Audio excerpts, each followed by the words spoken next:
Hello दोस्तों, Manoj math मस्ती YouTube channel पर आपका हार्दिक स्वागत है। और यदि चैनल पर नए हो तो चैनल को सब्सक्राइब करना न भूलें। जैसा कि हम पिछले वीडियो में संख्या पद्धति का एक्सरसाइज 1.1 देखा था, आज हम देखेंगे एक्सरसाइज 1.2 देखेंगे। संख्या पद्धति का क्लास 9th का एक्सरसाइज 1.2 आज हम देखेंगे। जैसा कि सवाल में है, प्रश्न संख्या 1, नीचे दिए गए कथन सत्य है या असत्य है। यानी हमें पहले सत्य अथवा असत्य की जांच करनी है कि यह क्या कथन सत्य है या असत्य है। ध्यान रखें, कह रहा है कि प्रत्येक अपरिमेय संख्या वास्तविक संख्या होती है। प्रत्येक अपरिमेय संख्या कह रहा है कि वास्तविक संख्या होती है। तो हम वास्तविक संख्या की परिभाषा बताए हैं कि वास्तविक संख्या जो होती है वह परिमेय संख्या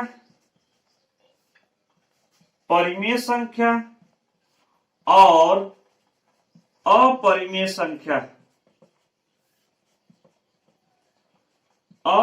संख्या से मिलकर बनता है। तो वास्तविक संख्या में सभी अपरिमेय संख्या इंक्लूड होंगी और सभी वास्तविक संख्या में सभी परिमेय संख्या इंक्लूड होंगी। तो पहला कथन कह रहा है कि प्रत्येक अपरिमेय संख्या वास्तविक संख्या होगी। तो हम वास्तविक संख्या परिमेय संख्या और अपरिमेय संख्या से मिलकर बनता है। सभी अपरिमेय संख्या वास्तविक संख्या तो होगा करेगी, क्योंकि इसी क्या है, वास्तविक संख्या का समुच्चय बनता है। तो सभी अपरिमेय संख्या क्या होती हैं, वास्तविक संख्या होती है। तो यह कथन क्या होगा, सत्य होगा। पहला कथन क्या होगा, सत्य होगा। तो यह हमारा कथन क्या हो गया, सत्य है कि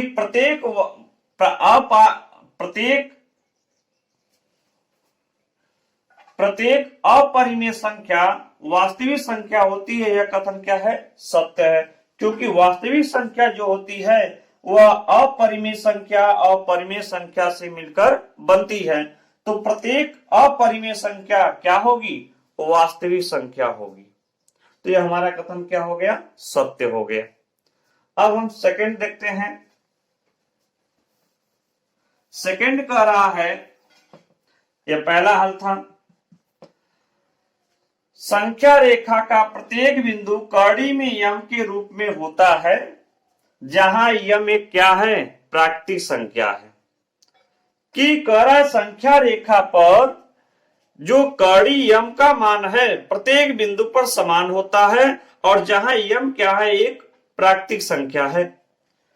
तो देखते हैं, जैसे यह संख्या रेखा है, यहाँ पे 0 है, यहाँ पर 1, यहाँ पे 2, यहाँ पे 3, इसी प्रकार -1, -2 और -3 होता है। इसी प्रकार संख्या रेखा पर निरूपित करते हैं। तो यहाँ पे कड़ी यम के रूप में होता है। तो कड़ी यम में जैसे हम लिखे कड़ी यम के जगह पे 1 रखें तो क्या आएगा, 1 आएगा। कड़ी 2 के स्थान पे क्या रखें तो 1.414 आएगा। ठीक, कड़ी में 4 रखे तो कितना आएगा, 2 आएगा। कड़ी में 3 रखे तो कितना आएगा, 1.732 आएगा। तो यह कड़ी यम में जो भी मान है वह प्रत्येक बिंदु पर समान नहीं होगा, अथवा कि यम प्राकृतिक संख्या प्रत्येक बिंदु पर एक ही वैल्यू नहीं होगा। क्यों नहीं होगा, क्योंकि कड़ी 2 जो है, यह यम के स्थान पे यदि हम 2 रखेंगे तो कड़ी 2 की वैल्यू कितना आता है, 1.1414 आता है, यानी 1.414 आएगा। और कड़ी 3 रखेंगे, यदि 3 रखते हैं प्राकृतिक संख्या तो आता हमारा 1.732 आता है।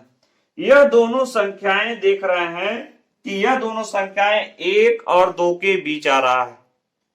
तो यार 1.414 और 1.732 के बीच विस्तृत अंतराल की संख्याएं हैं, अनेक संख्याएं हैं, और अनेक संख्याओं यानी अनेक संख्याएं हैं तो अनेक बिंदु भी होंगे। 1 और 2 के बीच में क्या होंगे? अनेक बिंदुएं भी होंगी और प्रत्येक बिंदु का मान अलग अलग होता है। तो प्रत्येक बिंदु पर कड़ी यम के रूप में निरूपित नहीं किया जा सकता, तो यह कथन क्या होगा? असत्य होगा, असत्य होगा। दूसरा कथन क्या होगा? असत्य होगा। ठीक, अब समझेंगे। तीसरा है प्रत्येक वास्तविक संख्या। तीसरा समझेंगे हम, प्रत्येक वास्तविक संख्या एक अपरिमेय संख्या होती है। पहले वाले कथन का तीसरा वाला अपोजिट है। तो कह रहा है कि प्रत्येक वास्तविक संख्या एक क्या है? अपरिमेय संख्या होती है। तो अपरिमेय संख्या यानी वास्तविक संख्या क्या होती है? वास्तविक संख्या यह परिमेय संख्या, परिमेय संख्या और अपरिमेय संख्या से मिलकर बनता है। तो कथन कर रहा है कि प्रत्येक वास्तविक संख्या यानी जितने भी वास्तविक संख्याएं हैं वह क्या है? अपरिमेय संख्या है। यह तो कथन गलत है। क्यों? क्योंकि वास्तविक संख्या में परिमेय संख्या भी होता है और अपरिमेय संख्या होता है। यानी परिमेय संख्या और अपरिमेय संख्या को मिलाकर ही हम क्या बनाते हैं? वास्तविक संख्या बनाते हैं। तो वास्तविक संख्या में परिमेय भी है और क्या है? अपरिमेय है। कथन कर रहा है प्रत्येक वास्तविक संख्या एक अपरिमेय संख्या होता है। यह कथन क्या है? गलत है। क्यों? क्योंकि परिमेय भी होता है उसमें और अपरिमेय भी होता है। तो इसमें सभी कह रहा है कि अपरिमेय होता है, तो परिमेय परिभाषा के अनुसार क्या होता है? परिमेय भी होता है। तो यह कथन क्या होगा? असत्य होगा। यह कथन क्या होगा? असत्य होगा, क्योंकि वास्तविक संख्या परिमेय संख्या और अपरिमेय संख्या से मिलकर बनता है। ठीक, यह सत्य और असत्य की बात हमें उम्मीद है कि आपको समझ में आई होगा। चलेंगे हम प्रश्न 2 देखेंगे क्या है। प्रश्न संख्या 2 कह रहा है, क्या सभी धनात्मक पूर्णांक के वर्गमूल अपरिमेय होते हैं? यानी सभी धनात्मक पूर्णांक के जो वर्गमूल होते हैं वह क्या होते हैं? अपरिमेय होते हैं। यदि नहीं तो एक संख्या, ऐसा संख्या के वर्गमूल का उदाहरण दीजिए जो एक परिमेय संख्या है। तो सभी धनात्मक पूर्णांकों के वर्गमूल अपरिमेय नहीं होते हैं। यह कथन क्या है? असत्य है। यह कथन क्या है? असत्य है। या ऐसे हम लिख सकते हैं, नहीं। क्या लिख सकते हैं? नहीं।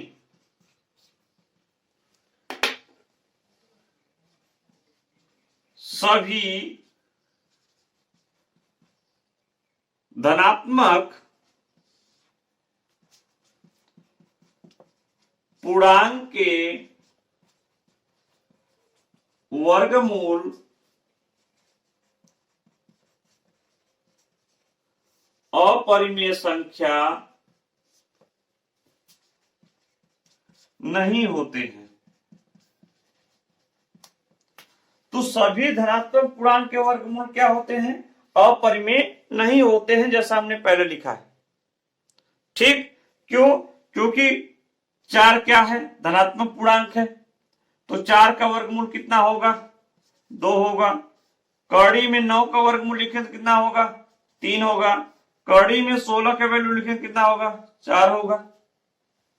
यह तो भी क्या है? धनात्मक संख्या है, धनात्मक पूर्णांक है, और वर्गमूल क्या आना चाहिए? अपरिमेय आना चाहिए। लेकिन यह सब क्या आ रहा है? परिमेय संख्या आ रहा है। क्या आ रहा है? परिमेय संख्या आ रहा है। तो यह कथन क्या होगा? असत्य होगा, अथवा नहीं, सभी धनात्मक पूर्णांक के वर्गमूल अपरिमेय संख्या नहीं होते हैं, परिमेय भी होते हैं। ठीक, तो कड़ी में 4 का वैल्यू 2 आएगा, कड़ी में 9 की वैल्यू कितना आएगा 3 आएगा, कड़ी में 16 की वैल्यू कितना आएगा 4 आएगा, कड़ी में 25 की वैल्यू 5 आएगा। यह सब क्या है, परिमेय संख्या है। ठीक, हम अगला क्वेश्चन चलते हैं।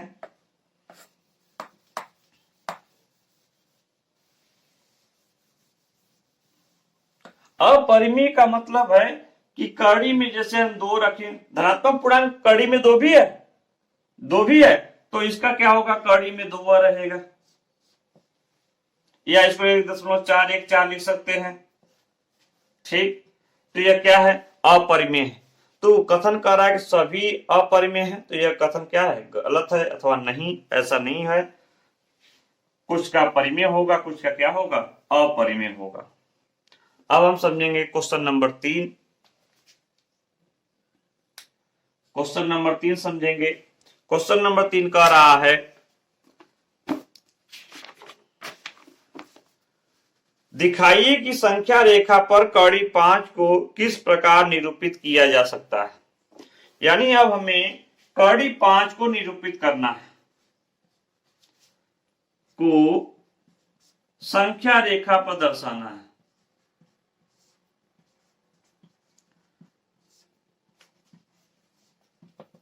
संख्या रेखा पर क्या करना है, दर्शाना है। तो कड़ी 5 को संख्या रेखा पर दर्शाना है, तो पहले हम समझेंगे कि यदि हम 5 को क्या लिख सकते हैं, सर्वप्रथम 5 को हम क्या लिख सकते हैं, 2 का वर्ग प्लस 1 लिख सकते हैं, नहीं लिख सकते हैं। 5 को क्या लिख सकते हैं, 2 का वर्ग प्लस 1 लिख सकते हैं। तो सबसे पहले हम क्या करेंगे कि एक रेखा खींचेंगे, यह रेखा हो जाएगा, और रेखा पर हम यहां पे दर्शा लेंगे 0, 1, 2, 3, 4, इधर पे -1, -2, -3, -4 आगे तक रहेगा।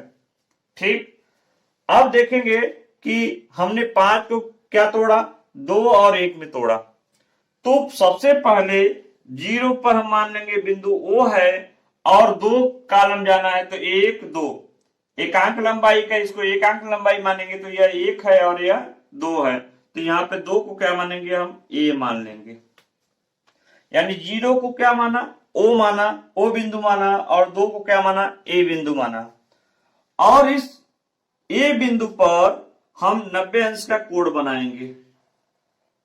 ठीक, लंगड़ा प्रकार को आप ऐसे रखेंगे, आप ऐसे 90 अंश का कोण ऐसे काटेंगे, एक चाप, फिर दूसरा चाप ऐसे काटेंगे, फिर यह दोनों चाप पर वही चाप ऐसे, और ऊपर को चाप ऐसे काट देंगे।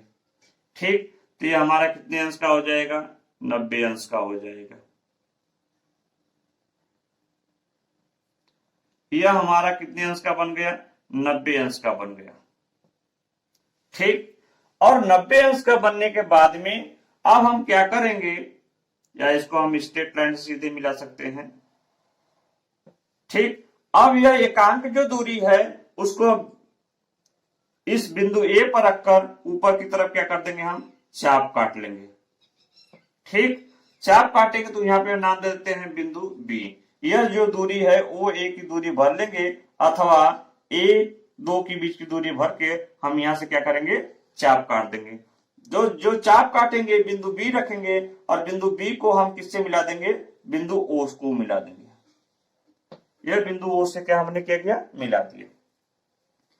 तो यहां से यहां तक की दूरी कितनी हो गई, 2 हो गई, और यहां से यहां तक की दूरी कितनी हो गई, 1 हो गई।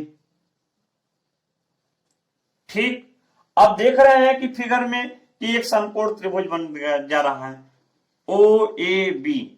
OAB तो लिखेंगे समकोण त्रिभुज OAB में सबसे पहले हम क्या बनाया, एक समकोण त्रिभुज बनाया, OAB बनाया। तो समकोण त्रिभुज OAB में देख रहे हैं कि आप जानते होंगे पाइथागोरस प्रमेय, पाइथागोरस प्रमेय। पाइथागोरस प्रमेय कहता है कर्ण का वर्ग बराबर आधार का वर्ग प्लस लंब का वर्ग। कर्ण की वैल्यू पता करनी, यानी ओबी का वर्ग बराबर आधार की वैल्यू कितना है 2 का वर्ग प्लस लंब का वैल्यू कितना है 1 का वर्ग। तो ये हो जाएगा 4 + 1 बराबर कितना हो जाएगा 5, और ओबी का मान निकालेंगे तो ये हो जाएगा कड़ी में 5, यानी ओबी की वैल्यू कितना आ गया कड़ी में 5 आ गया। तो ओबी का जो दूरी है उसको हम लंगड़ा प्रकार में सेट कर लेंगे, ऐसे लंगड़ा प्रकार रख के ऐसे सेट कर लेंगे। सेट करने के उपरांत में हम ऐसे एक चाप काट देंगे, इस प्रकार चाप काटेंगे, और यह वाला चाप 2 और 3 के बीच में आएगा। मान लेते हैं यहां पर आया और बिंदु क्या नाम दे दिया सी दे दिया, बिंदु क्या दे दिया सी दे दिया। तो यह सी की वैल्यू जो होगा वह 2 से अधिक होगा, यानी आ जाएगा हमारा 2.236, यानी कड़ी 5 की वैल्यू होता है 2.236 होता है। तो यह कड़ी 5 संख्या रेखा निरूपित करने समझ में आया। पहले हम कड़ी 5 को लिखेंगे, 5 बराबर 2 का स्क्वायर प्लस 1 लिखेंगे। फिर संख्या रेखा पर हम दर्शाएंगे तो 0 1 2 3 लिखेंगे। 0 से 2 के बीच में हम 0 को ओ बिंदु मानेंगे और 2 को ए बिंदु मानेंगे, और बिंदु ए पर 90 अंश का कोण बनाएंगे, और 90 अंश के कोण पर हम एक अंक यानी ओ ए के बीच की जो दूरी होगी या ए 2 और 2 के बीच की जो दूरी होगी वही दूरी लेकर बिंदु ए को ए पर चाप रखकर ऐसे एक चाप काट देंगे। तो जहां पे चाप कटेगा उसका नाम दे देंगे बिंदु बी दे देंगे, और बिंदु बी को और ए से क्या करेंगे हम मिला देंगे। ठीक, तो हमारा एक ओ ए बी एक क्या बन जाएगा समकोण त्रिभुज बन जाएगा। फिर पाइथागोरस प्रमेय से कड़ी 5 की वैल्यू निकाल लेंगे। फिर ओबी की दूरी एक चाप भरकर एक चाप ऐसे काटेंगे, तो जो 2 और 3 के बीच काटेगा जहां पे बिंदु क्या नाम दे देंगे बिंदु सी दे देंगे, और यही बिंदु सी कड़ी 5 की वैल्यू होगा 2.236 होगा। हमें उम्मीद है कि यह कड़ी 5 को संख्या रेखा पर निरूपित करने समझ में आया होगा। नेक्स्ट चलते हैं।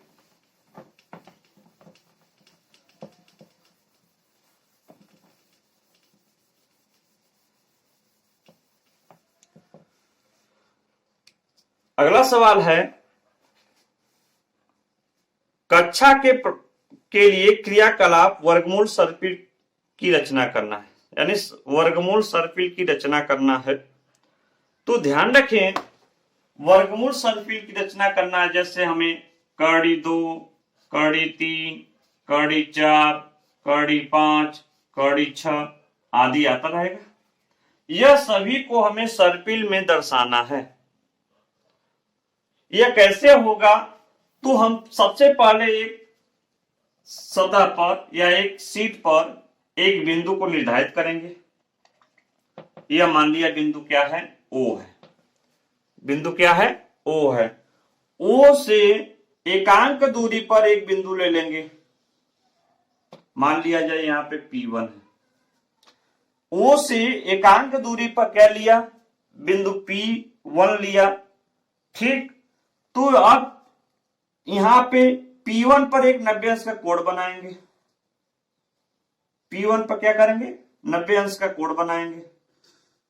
तो 90 अंश का कोण बनाएंगे तो इस प्रकार कटेगा। कटने के बाद में ऐसे मिला देंगे। ठीक, अब यहाँ पे एकांक लिया है तो इसको एकांक दूरी तक क्या करेंगे बढ़ा देंगे। तो जहां पे एकांक आएगा जितनी यह दूरी है ओ P1 की जो दूरी है, और वहां से P1 और P2 की दूरी ले लेंगे। ले लिया, तो P2 को हम किससे मिला देंगे बिंदु O से मिला देंगे। बिंदु किससे मिला देंगे O से मिला देंगे। तो यह 1 हो गया, तो यह भी कितना हो गया 1 हो गया। पाइथागोरस प्रमेय से निकालेंगे इसको हम, तो यह हमारा हो जाएगा OP2 बराबर OP2 का वर्ग बराबर हो जाएगा 1 का वर्ग प्लस 1 का वर्ग बराबर हो जाएगा कड़ी में कितना 2 आ जाएगा, यानी OP2 बराबर कितना आ जाएगा कड़ी में 2, यानी ये हमारा कितना आ गया कड़ी में 2 आ गया। ठीक, क्योंकि यहाँ पे समकोण त्रिभुज है तो यह इसका लंब मान लेते हैं, इसको क्या मान लेते हैं आधार मान लेते हैं, इसको लंब मान लेते हैं, इसको क्या मान लेते हैं आधार मान लेते हैं, तो इसको हल करेंगे तो यह हमारा कड़ हो जाएगा। तो OP2 का मान कितना आएगा, कड़ी में 2 आएगा। सेम इसी प्रकार P2 को हम क्या करेंगे, OP1 पर एक 90 अंश का कोण बनाएंगे। इसी प्रकार 90 अंश का कोण बनाने के बाद में यहाँ पे चाप काटेंगे, फिर इसको क्या करेंगे, हम मिलाएंगे। तो यह OP2 की जो दूरी होगी यहाँ पे P3 मान लेते हैं, P3 से क्या कर देंगे, इसको हम मिला देंगे। अब हमारा यह हो जाएगा, कड़ी में 2 है और यह हमारा कितना है, 1 है। तो कड़ी 2 और 1 को लेकर पाइथागोरस प्रमेय लगाएंगे तो हमारा यह कितना आ जाएगा, कड़ी में 3 आ जाएगा। कितना आ जाएगा, कड़ी में 3 आ जाएगा। सेम उसी प्रकार P3 को क्या करेंगे, हम 90 अंश का कोण बनाएंगे, ऐसे चाप काटेंगे, ऐसे बढ़ा देंगे, तो फिर यहां से मिला देंगे। यह 1 है, कड़ी 3 कवर करेंगे, 3 आएगा, 1 कवर करेंगे, 1 आएगा, 3 1 4, कड़ी 4 की वैल्यू कितना है, यानी है कड़ी 4 2 सकते हैं, कड़ी 4 का वैल्यू 2 हो सकता है। ठीक इसी प्रकार कड़ी 5, कड़ी 6, कड़ी 7, कड़ी 8 इसी प्रकार हम करेंगे तो ये हमारा क्या है, एक सर्पिल का क्या हो जाएगा, बनता जाएगा। ठीक, तो हमें उम्मीद है कि प्रश्नावली 1 यानी 1.2 आपको समझ में आया होगा। हमें उम्मीद है कि यह वीडियो अच्छा लगा होगा। यदि वीडियो अच्छा लगा होगा तो लाइक और सब्सक्राइब करना ना भूलिएगा और मिलते हैं अगले वीडियो में। जय हिंद।